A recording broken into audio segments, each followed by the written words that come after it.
လူတို့တင်တန်ကိုလေးခံစားဒေါသပြေလွှမ်းနေတဲ့တည်တံ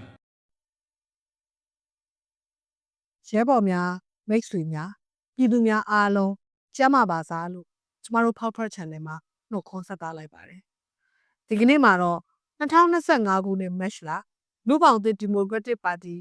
တီစာစဉ်တွေဖော်ပြပါရှိခဲ့သည့်စစ်နဲ့တော်လှန်ရေးဒီလစကားအားဖတ်ကြားတင်ဆက်ပေးတော့မှာပဲဖြစ်ပါတယ်စစ်နဲ့တော်လှန်ရေးလက်ရှိရွေဦးတော်လှန်ရေး2021ဟာပြည်သူခုခံစစ်ပွဲလက်နက်ကင်တော်လှန်ရေးဖြစ်ကဘာတိဆင်နွှဲနေတာဖြစ်တယ်လက်နက်ကင်တိုက်ပွဲကလည်းစစ်အာဏာသိမ်းမှုစန့်ကျင်ရေးဆန္ဒပြပွဲကနေထွေသပိတ်လက်နက်ကင်ခုခံမှုတော်လှန်စစ်ဖြစ်ဗမာသမိုင်းမှာမကြုံဘူးတဲ့အမြန်ဆုံးကူးပြောင်းမှုနဲ့ပေါ်ပေါက်ခဲ့တာပဲဒါတွေမကလူမျိုးစုံပြည်သူလူထုကြီးကိုယ်တိုင်ပြည်သူခုခံစစ်ပွဲလက်နက်ကင်တော်လှန်ရေးကိုအသိရှိရွေးခဲ့တာဖြစ်တယ်အခုတော်လှန်စစ်၄နှစ်သက်တမ်းကြာလာတော့စကားအစမ်းတချို့တီတိုကြားလာတယ်စစ်တော်လှန်ရေးနဲ့နိုင်ငံရေးဆိုတာတွေဟာတတ်စီလိုမသက်ဆိုင်ကလို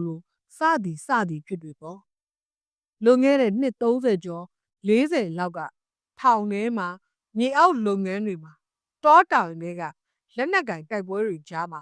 စစ်အုပ်စုကထည့်လွတ်လိုက်တဲ့အပင်နိုင်ငံတကာအင်အားကြီးအုပ်စုတွေကတွင်းပေးခဲ့တဲ့ဂျင်းဖြစ်ပါတီရဲဘော်တွေဘာကတာရဲဘော်တွေဟာ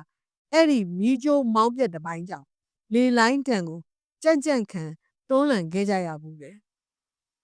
88ကအချိုးတွေလာမချိုးနဲ့လို့ပြောင်ကျူးရွနေကြတဲ့2021ရဲ့ຫນွေဦးတော်လှန်ရေးကာလမှာဂျင်းအဟောင်းအပင်းဟောင်းတွေရဲ့ခင်မရှိတော့ဘူး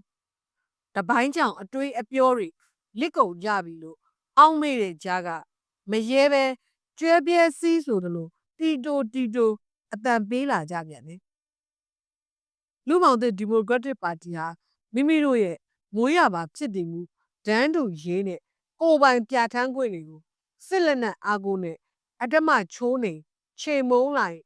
လက်နက်ကင်ပြီးပြန်လေခုခံတာဟာတရားတယ်လို့ပြောင်အတီလေးရက်တည်ပါတယ်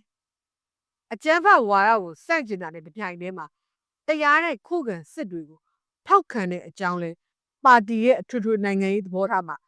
သေချာဖော်ပြခဲ့တယ်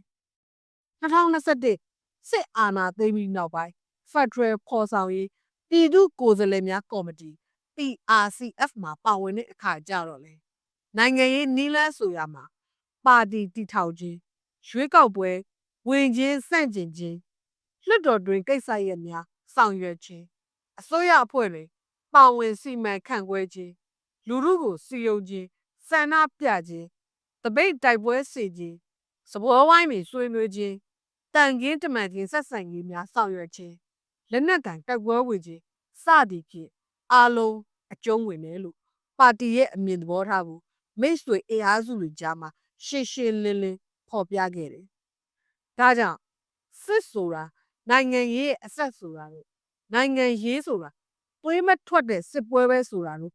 ဟိုးကလီရှေးကာလကလို့အကျယ်တဝင့်လေကုန်ခံငင်းချက်ထုတ်နေဖို့မရှိပါဘူး။လူ့ဘောင်သစ်ဒီမိုကရက်တစ်ပါတီဖို့